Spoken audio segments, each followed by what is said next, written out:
We are in deep winter right now, and the temperatures are going to be heading into the single digits. So I wanted to make something super cozy for myself, and that is a pair of slippers. So I designed these slippers a number of years ago and have always wanted to knit another pair. And I had purchased this yarn again a number of years ago, I think shortly after I designed this, or maybe the following year, and wanted to make a pair of slippers out of this beautiful rust-colored yarn. So these are bulky weight slippers with a fun twisted stitch textured cable looking but not actually cable detail, and they have a fun construction and work up super fast. So I'm going to take this weekend to knit up these slippers and have something nice and cozy to put on my feet next week as the temperatures drop. The pattern that I'm going to be making is the Wisp Slippers, and they have a fun one-piece construction.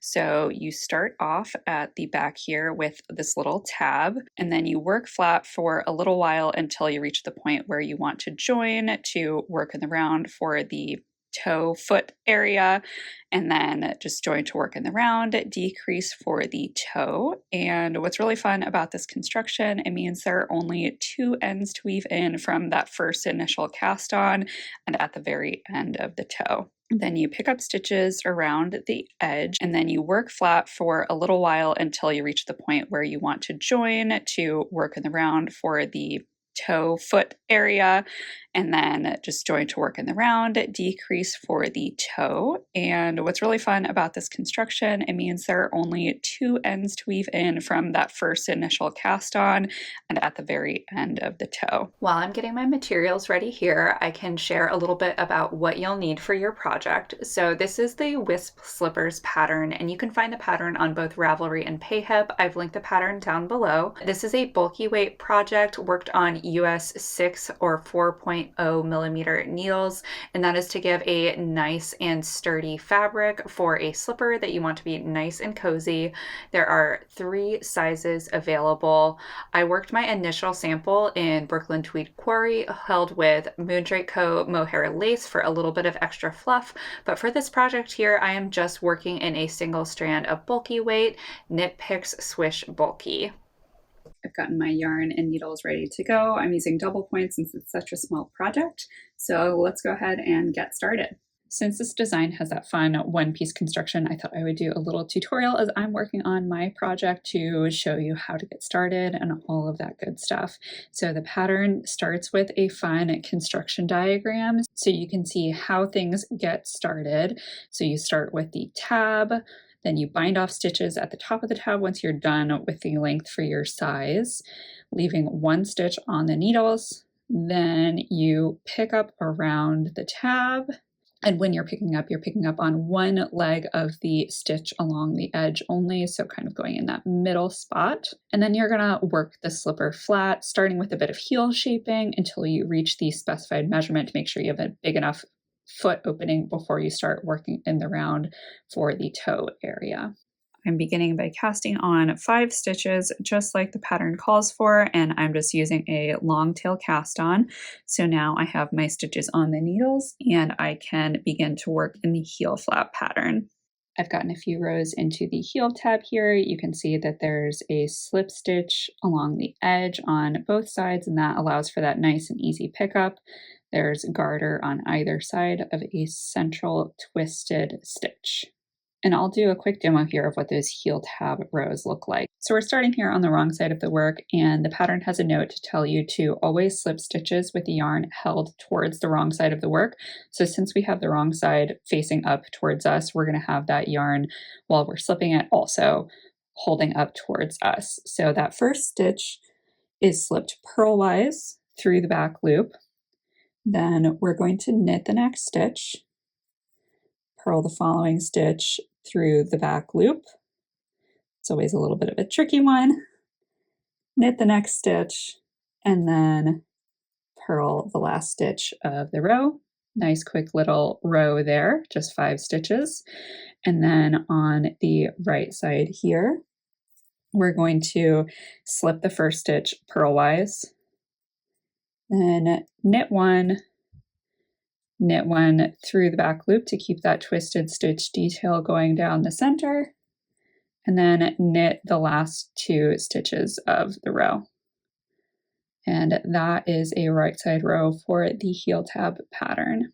Our tab is complete here, and the next step is going to be binding off along this top edge here, leaving the last stitch on the needles, and then picking up all the way around the tab so we can start working the heel. So we'll go ahead and bind off.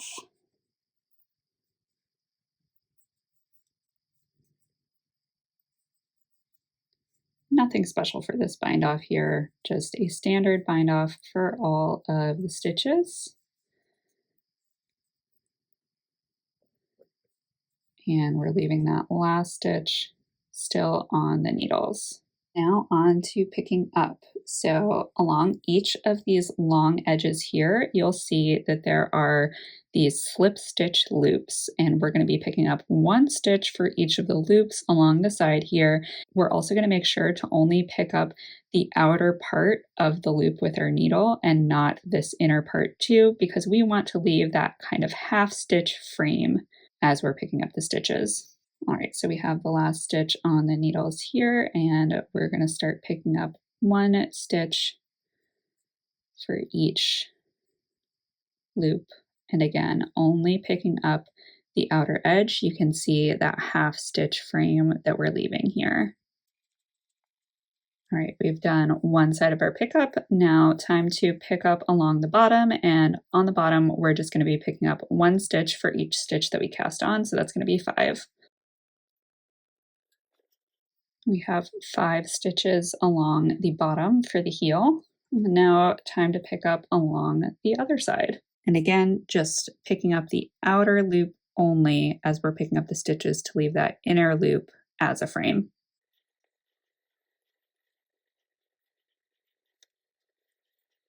All right, we have our heel tab completed, and this is going to be at the back of the heel. This will become the bottom of the foot. These will be at the sides, and we're going to be doing some shaping along these 5 stitches here to increase to accommodate the shape of the heel. So the first row that you're working is a wrong side row, and we're just establishing the pattern here as well as doing a little increasing around the central stitch to start shaping for the heel. So I've made my way around in pattern to that middle stitch here, and now I'm casting on, and I'm just going to use a backwards loop cast on to add in that stitch, and then purl this stitch, which is again the middle stitch on our heel stitches, then do another backwards loop cast on, and then continue working in pattern around the rest of the heel. And here we are ready to work our next right side row. And again, we're just going to be working around in pattern until we reach that central stitch of the heel and casting on 1 stitch on each side to help accommodate that heel shaping.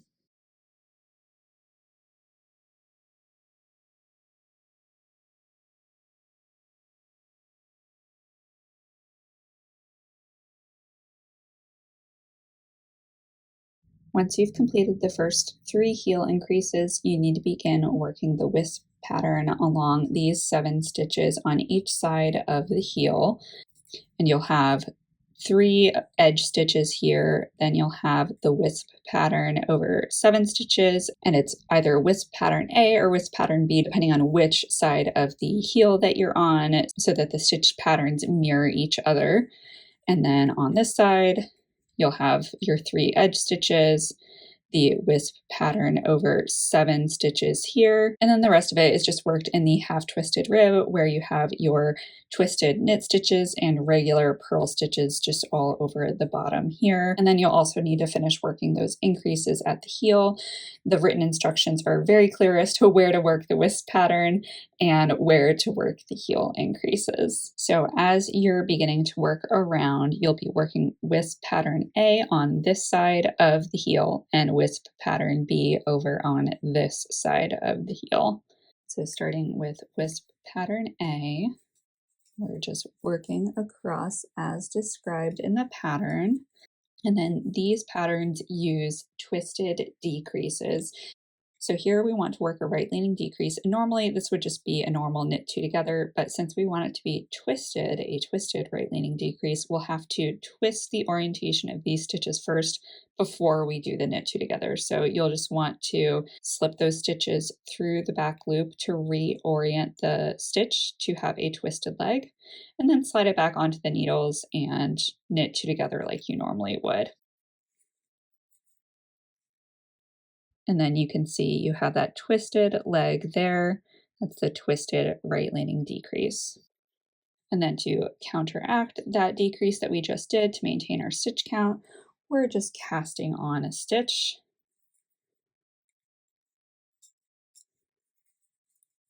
And that helps the pattern flow back and forth there. And here we've reached our central stitch at the heel, so we need to do an increase by just casting on a stitch on either side. And for my size, this is the last increase row.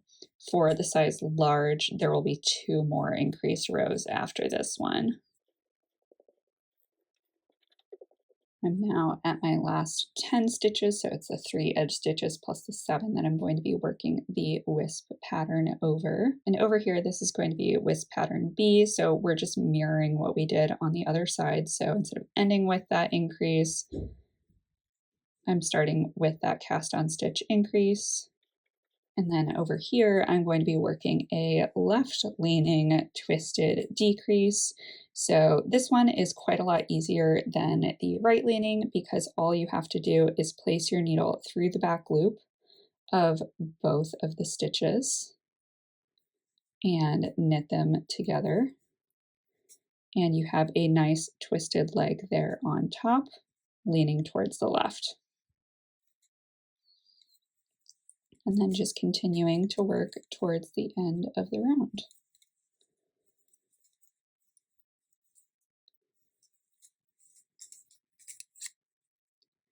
I have now completed all of the increases for my size, so I'm just going to be working flat at this stage, working the wisp pattern over the 7 stitches here and here, either A on this side or B on this side, and just working flat until I reach the point where I need to join in the round.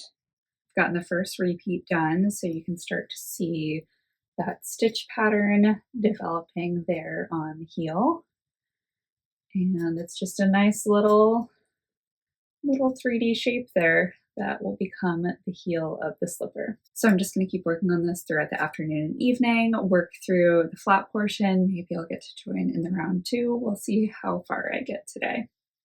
I've gotten to the point where I am ready to join in the round, so I just worked flat in pattern all the way to this point. This yarn appears to be slightly lighter, and by lighter I mostly mean it doesn't quite stay as puffed as the original yarn that I used. So the first yarn that I used was Brooklyn Tweed Quarry, which is a single ply, more rustic wool, and this is Swish Bulky from Knit Picks, so it's a lot like smoother, sleeker. It's a super wash, so definitely doesn't quite have so much loft and air, and that just kind of means the stitches compress down a little bit more. That being said, because this is superwash, I know that it's going to grow at least a little bit, so I'm not concerned about the gauge being technically a little bit smaller. I think I'm still going to get a really good fit with this, especially knowing that it is mostly twisted rib, so that definitely helps to pull things in around the foot. So I will go ahead and demo the joining in the round. It's super easy. You basically just get to the end of a right side row and then work some stitches together, and then you're in the round and going from there, and you just kind of keep working in pattern from that point forward. For the join row, once you get to the last stitch of the row, you're just going to slip, slip, knit using the last stitch of the row and the first stitch of the next row, and that joins everything in the round. Then grab a stitch marker, place it on your needles, and you're ready to begin working in the round. Once you're a few rounds in, you can try it on to check the fit of the opening. I worked the rest of the toe in the evening after I filmed, and so we're not seeing that here right now, but I will be sure to share more in detail about the toe later in the video. Here is the finished slipper. It's definitely going to relax somewhat after I block it. This is how it looks straight off the needles. You can see those pretty twisted stitch details that kind of look like cables, but it's just increases and decreases that make that nice wavy pattern. And we'll go ahead and try this on.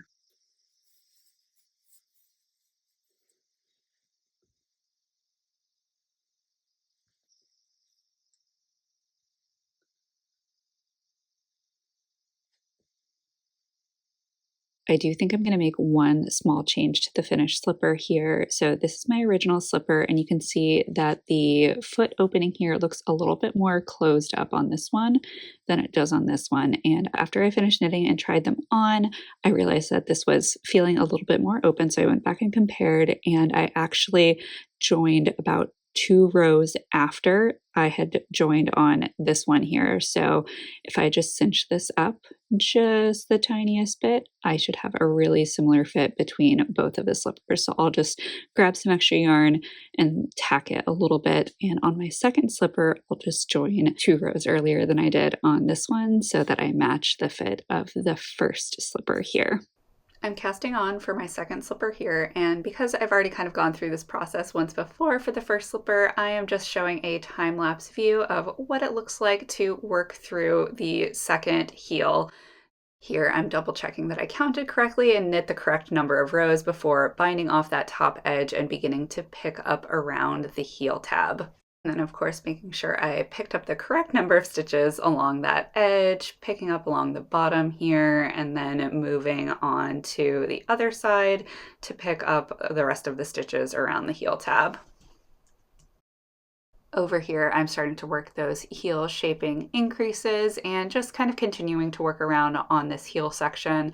Out of curiosity, I just filmed this entire section in one take. I've sped it up here, obviously. It only took me 23 minutes to knit the entire heel section. So doing all of the heel tab, picking up around, and doing all of the heel shaping rows did not take me that long at all. That's the great thing about bulky weight yarn. Projects really just go so quickly when you're working in bulky weight, so it makes for a really fast weekend project that you can get literally the entire thing done in just a couple of days.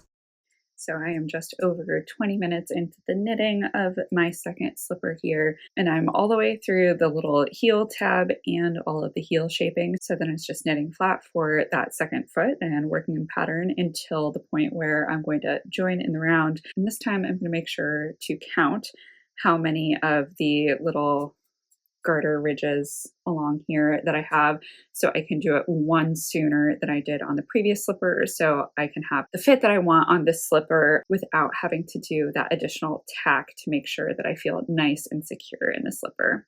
There was beautiful afternoon sunlight streaming in through the window in my studio, so I decided to take a little pause and try these on. You can really see the beautiful texture of the wisp pattern. It's super lovely, and I'm really excited with how these are turning out.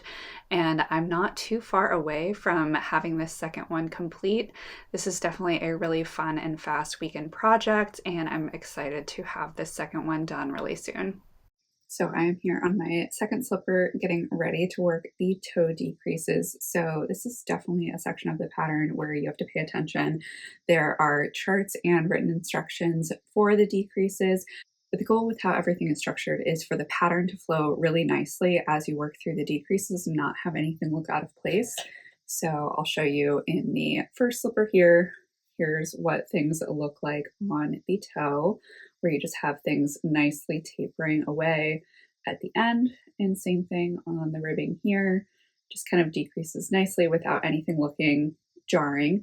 I will take you along as I knit the decreases on my slipper. I'm knitting the size medium. There are different instructions for each of the sizes, but you'll kind of get to see how everything looks as you work through those decreases, maintaining that pattern. Before getting started with these decreases, I wanted to show you that I put a locking stitch marker around the center rib here, just because there's some decreases that happen on either side, so it can kind of help to provide a bit of an anchor point in this sort of sea of ribbing that we have here, so I know that I'm doing the right thing at the right point on this bottom side of the foot. I'm going to walk you through this first row in real time. We're starting off with a twisted right-leaning decrease where we're decreasing that first twisted stitch over one of the 2 garter stitches at the center of the toe, and then working a couple of stitches in pattern before we reach the next decrease, which is also a twisted right-leaning decrease. And this is kind of creating that center of the wisp pattern that has that little almond-like shape. And then we'll be working in pattern for a little bit until we get to our next decrease. And that is a twisted left-leaning decrease this time to point towards the bottom of the foot. Then continuing to work in pattern again as you're working around towards the bottom of the foot, and then you'll reach almost the center stitch that we have marked here. We'll work another twisted left-leaning decrease on the right-hand side of that center stitch, work the center stitch, and then working a twisted right-leaning decrease on the left-hand side of that center stitch. So as we continue working around the toe, we're essentially going to be mirroring what we've already done. So we'll be working the opposite decreases that we've already worked to create a mirrored effect. And that means here we're working a twisted right-leaning decrease to lean towards the bottom of the foot. And then after executing that, we'll continue to work around in pattern until we reach the next decrease.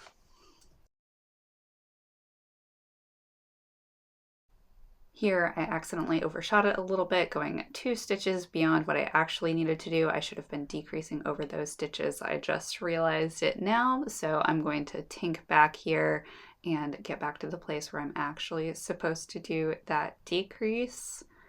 And this is creating that kind of almond twist at the center of the wisp pattern.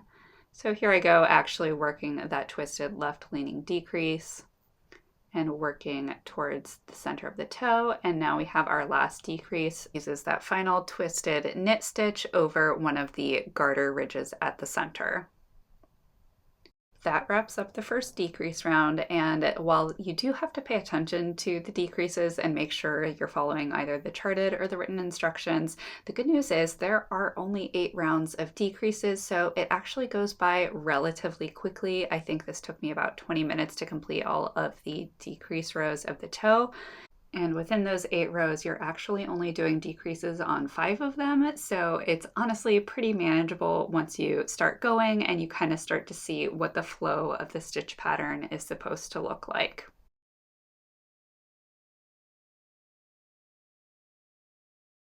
I'm officially done with all of the decreases, and now I'm just cutting my yarn tail, weaving it through those last couple of stitches, pulling it tight to close, and now starting to weave in all of the ends on the wrong side of the work.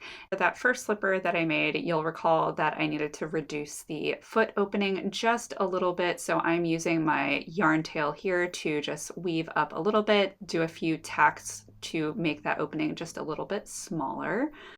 And here goes that final try on. I'm so happy with how these slippers turned out. They're so cozy and I love the color. The stitch definition of the Swish Bulky is really beautiful, and I'm very excited to have these to wear for the rest of the winter. Thank you for following along as I knit this lovely pair of Wisp slippers this weekend. I'm so glad that I finally took the time to work on this project and finish this project that I've been wanting to do for several years. It's always really nice when you've kind of been having a languishing project idea finally make its way into reality. So that was what this weekend was for me. I am so glad that I finally got these done. Thank you so much for following along, and if you enjoyed this video, I would really appreciate it if you hit the thumbs up button, and if you'd like to see more of my videos, be sure to subscribe. I record a podcast every couple of weeks, and I would love to see you there. Happy knitting, and I'll see you next time.